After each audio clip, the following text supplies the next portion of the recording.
Hello everybody. This is not exactly a check-in video, it's more of a historical content video. So this week you are going to be learning about trench warfare. It is one of my favorite topics of all time. I find it to be fascinating and gross and disgusting and scary and everything all at once. So there is a PowerPoint presentation which I know you have watched, but I just thought I wanted to kind of talk to you a little bit about it because I do like this topic so much, but not the fact that I like the carnage and the death, because honestly, I feel bad for any soldier that had to live through that situation. But I just want to give you a quick recap. I figure if you can watch this on YouTube, it might make it a little bit easier once you've seen everything to kind of explain things to you guys. Now, we learned about the four causes of World War I, which was militarism. That's where these countries were just building up their weapons, just getting ready for a big showdown. We know that alliances were a big part of it, things like the Triple Alliance, or the alliance between France, Great Britain and Russia, and then the alliance between Germany, the Ottoman Empire, and Austria-Hungary. By having those defensive alliances, if one country was attacked, they were responsible to go to their aid. Now, Italy did make a very key point in their alliance. They said, if you get attacked, yeah, we got your back, man. We will be there. You just call us and we will be there.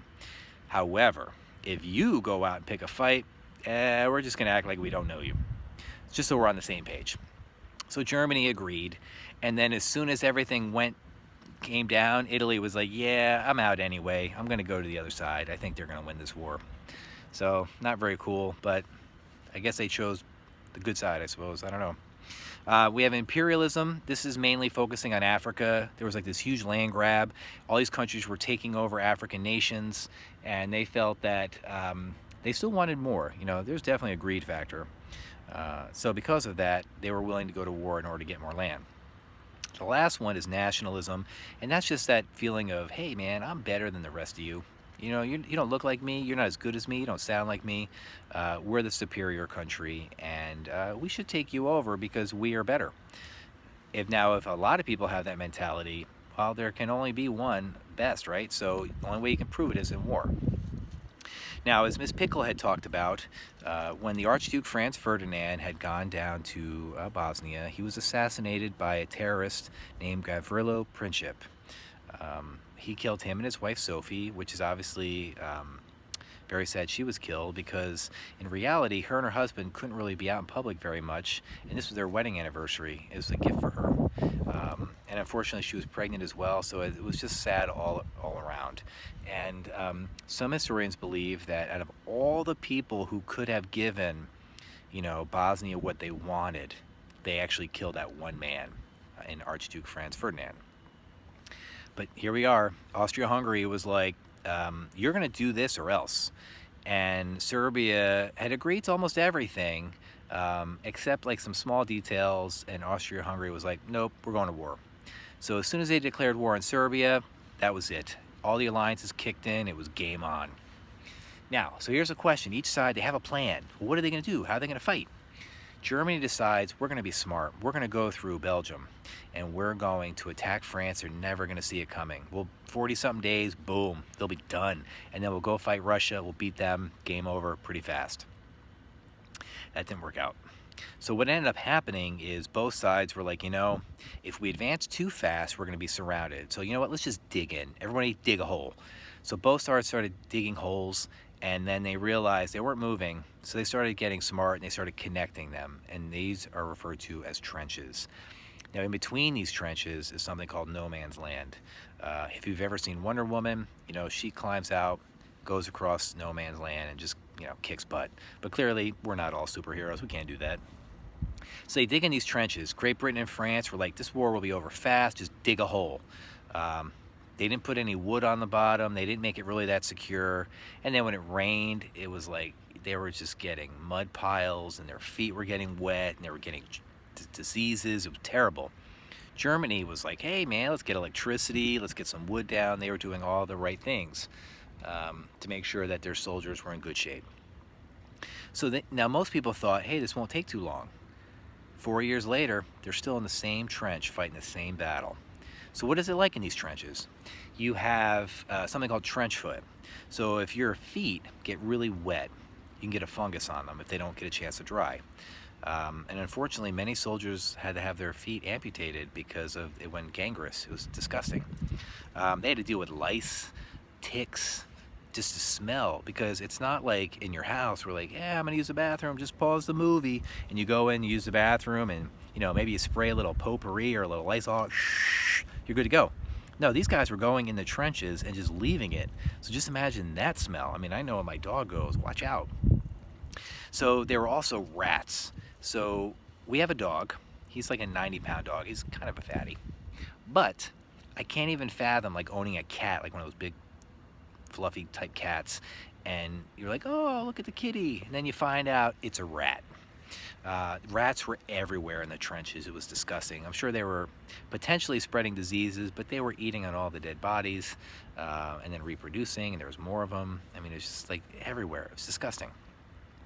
So you have diseases, you have people scared out of their minds to the point where they have nervous breakdowns. They have something called shell shock, and that's basically you have a nervous breakdown. You just can't fight. So it was pretty horrible. Now the question is, how do you win? How do you win these wars?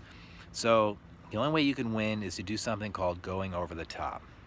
Now, I don't know about you, but I'd be scared out of my mind if my commanding officer said, guess what? We haven't moved in 4 years. So here's what we're gonna do. We've sent tens of thousands, hundreds of thousands, million over the top, and they're just getting shot by this weapon, a machine gun. Did you know it shoots 600 shots a minute? It's not like the Civil War was 3 shots a minute, 600. But don't worry, you get to run through all these craters, and there's barbed wire, and there's boom, explosions everywhere, all over the place. But don't worry, you're gonna make it. Because the guys for the last 4 years, well, they didn't make it, but you're special. You're gonna do this. You're gonna be fine. I would be terrified. I might write a letter to my family member, telling them I love them, maybe leave like wedding rings or anything of value, because I know I'm probably not coming back. So, the reason why I wanted to do it in a video like this is I just want you to understand that this was very hard on soldiers, very scary. 4 years of this kind of conditions. I mean, they tried everything. They tried poison gas, the Battle of Ypres, chemical warfare, mustard gas would burn your skin, temporarily blind you. Adolf Hitler actually got temporarily blinded by mustard gas at the end of the war. You have chlorine gas, which makes you suffocate. There's stories where soldiers were sticking their head in the mud. And there's also the Australians or New Zealand soldiers would actually go to the bathroom. I know it sounds gross, but they would go to the bathroom on like rags and cover their faces because it was a form of protecting against chlorine gas. So then they had gas masks, but they weren't comfortable. You have submarines, that are not in the trenches, so you're hoping for supplies. Maybe it'll help you win the war that way. And then the submarines are sinking all the ships. So that was not great. So, they said, well, how are we going to get through this trench? How about a tank? So the British invented a tank, but they went like, I don't know, I think I read somewhere they went like 5 miles an hour. I mean, you walked faster than a tank. So they tried all different types of weapons, and in the end, it's going to take a little extra. You're going to learn a little bit about America's involvement, but the reality is it's going to take about 4 years for the lines to actually start moving. I guess the reason why this fascinates me so much is I can't fathom the level of courage it took to be in a trench and them tell you, like they'll tell you, you need to go over the top. You're going to run across a field that's like the length of a football field, and men are going to be shooting at you. But you're doing this for your country, and they're like, let's go. It takes a lot of guts. But, when you watch the information from Ms. Pickle, she talks a lot about medical treatments. So I don't want to say too much on that because, she did a good job filling you in there. But, you have things like airplanes that have become big. You get those stories like the Red Baron, who's shooting all these planes down. He was considered an ace. But he did get his in the end. He was shot down either by a French soldier from the trench or a fighter pilot. But all these different weapons, this is the thing about war. War, they say, like necessity is the mother of all inventions. I'm sure somebody wasn't like, hey man, let's make a tank. But when they realized we need something to get through the barbed wire and the craters and the machine gun fire, and then somebody came up with the tank. Um, I'm sure at some point, even you go back to the Civil War time, they're like, we need a way to sink ships without being seen. Somebody meant for a submarine. So just keep these things all in mind. People invent things because they know it'll help them win the war. But even with all these inventions, it's still going to take over 4 years for this war to end. Although it is called the Great War, the war to end all wars, we know for a fact that is not true. And we're going to learn all about how World War I is connected to Veterans Day, which you hopefully know. But if you have any questions about trench warfare, make sure you bring in the class. I love answering questions about World War I. Like I said, it's one of my favorite topics. And hopefully I got everything in this little review video, but on the flip side, regardless of the team you're on, I hope you are holding up well. You're having, good times with your family when you're not, spending all your time learning social studies, because we all know it's the best subject ever. But, have a wonderful day, and I look forward to your questions. All right? Peace out, people.